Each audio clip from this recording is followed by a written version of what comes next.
Hello Hindi के विद्यार्थियों, कैसे हैं आप सब। बच्चों, आज हम लोग पढ़ने जा रहे हैं हिंदी व्याकरण और इसके अंतर्गत हम लोग पढ़ेंगे शब्दों का वर्गीकरण और वो भी व्याकरणिक प्रकार के आधार पर। तो चलिए बच्चों शुरू करते हैं। पहले हम लोग पढ़ चुके हैं शब्दों का वर्गीकरण 5 प्रकार से किया जा सकता है, ठीक है ना। पहले हम ये सब पढ़ चुके हैं, वापस से रिवाइज कर रहे हैं। पहला होता है उत्पत्ति के आधार पर, रचना के आधार पर, प्रयोग के आधार पर, ठीक है। ये तीनों प्रकार हम लोग पिछले वीडियोस में पढ़ चुके हैं, आप लोग जाकर देख सकते हैं।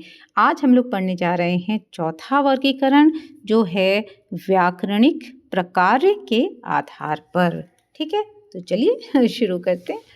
व्याकरणिक प्रकार के आधार पर शब्दों के 2 भेद हैं, ठीक है बच्चों। पहला है विकारी शब्द और दूसरा है अविकारी शब्द, ठीक है।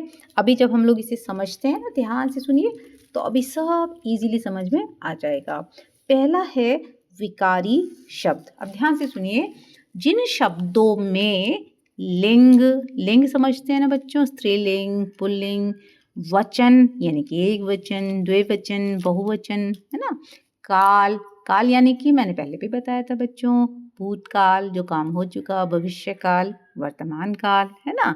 विभक्ति, पक्ष, वाच्य आदि के कारण विकार या परिवर्तन आ जाता है, वे विकारी शब्द कहलाते हैं, ठीक है।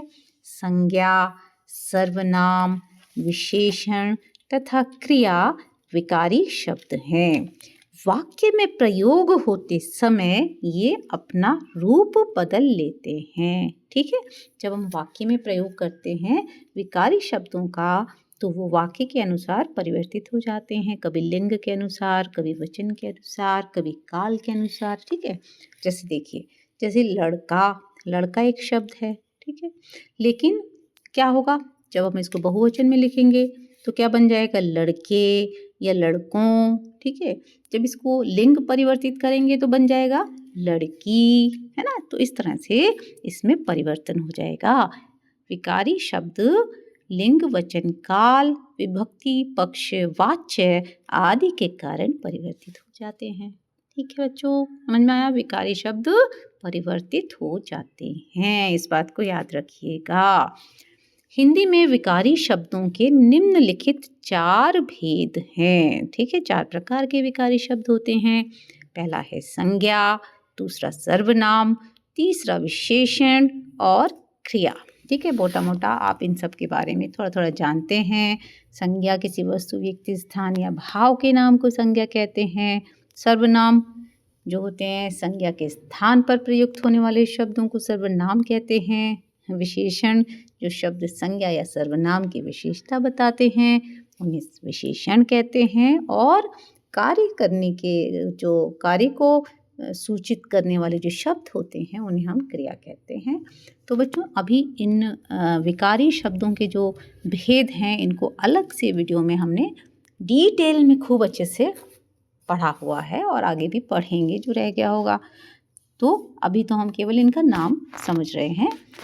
दूसरा है अविकारी शब्द। जिन शब्दों के मूल रूप में लिंग, वचन, कारक आदि के कारण कोई बदलाव नहीं होता, ठीक है।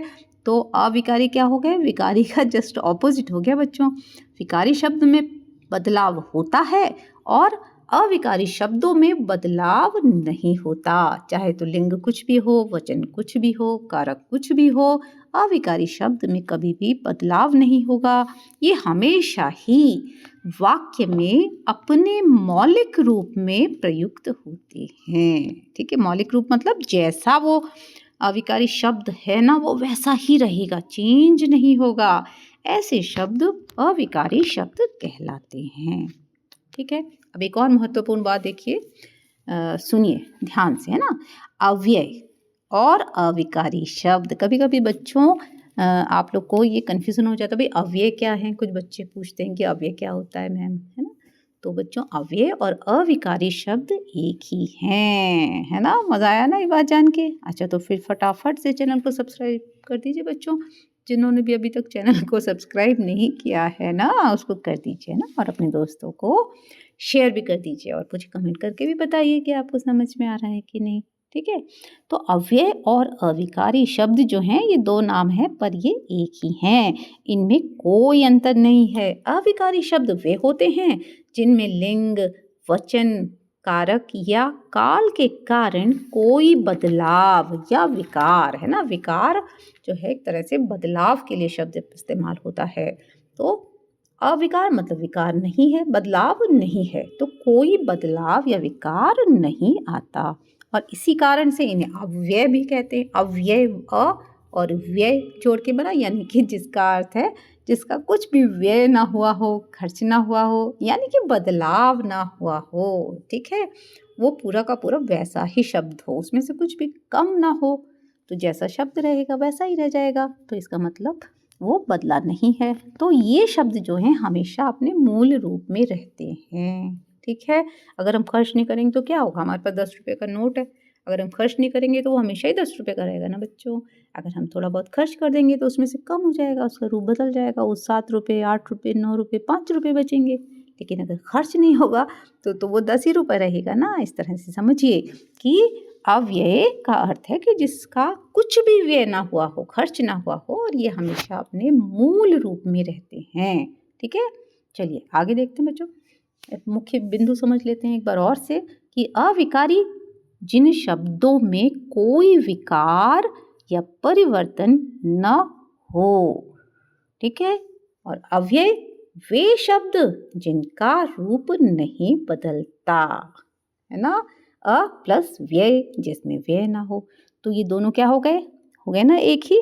अब इनका आपस में संबंध क्या हुआ, अविकारी शब्द ही अव्यय कहलाते हैं। ठीक है, कंफ्यूज मत होइएगा। कोई आपसे अव्यय पूछे तो अगर आपको अविकारी याद है तो उसी की परिभाषा लिख देंगे, तो अविकारी शब्द ही अव्यय कहलाते हैं। ये दोनों एक दूसरे के पर्यायवाची हैं। ठीक है, अब उदाहरण देख लेते हैं। जब, तब, किंतु, परंतु, अभी, वहाँ, इधर, वाह, अरे, और, तथा, क्योंकि आदि जो इस तरह के शब्द हैं ना बच्चों, इनका रूप नहीं बदलता। जब भी वाक्य में इनका प्रयोग किया जाता है तो इन्हें ऐसा का ऐसा ही प्रयोग किया जाता है, चाहे लिंग में परिवर्तन हो जाए, चाहे वचन में परिवर्तन हो जाए, लेकिन ये शब्द ऐसे के ऐसे रहते हैं, इनमें विकार या परिवर्तन नहीं होता, इसलिए इन्हें अविकारी शब्द कहा जाता है। एक और उदाहरण से समझते हैं बच्चों, देखिए। धीरे धीरे, ठीक है, एक ये क्रिया विशेषण है, अभी इसको हम बाद में डिटेल में पढ़ेंगे। धीरे धीरे ये शब्द किसी भी वाक्य में हमेशा धीरे धीरे ही रहेगा, है ना। चाहे संज्ञा, सर्वनाम हो, स्त्री हो, पुरुष हो, एक वचन हो, बहुवचन हो, कुछ भी हो, लेकिन ये शब्द जो है ना बच्चों धीरे धीरे, इसको तो इसी तरह से डिट्टो लिखा जाएगा। जैसे कछुआ धीरे धीरे चलता है। ठीक है, अब हमने कछुआ का कर दिए कछुए, यानी कि हमने वचन बदल दिया, कछुए धीरे धीरे चलते हैं तो कछुए तो परिवर्तित हो गया, लेकिन धीरे धीरे परिवर्तित नहीं हुआ। तो धीरे धीरे क्या है, अविकारी शब्द है। ठीक है, ये अव्यय है या अविकारी है। अब जो अविकारी शब्द होते हैं ना, इनके भी मुख्य रूप से 4 भेद होते हैं। क्रिया विशेषण, समुच्चय बोधक, संबंध बोधक और विस्मयादि बोधक।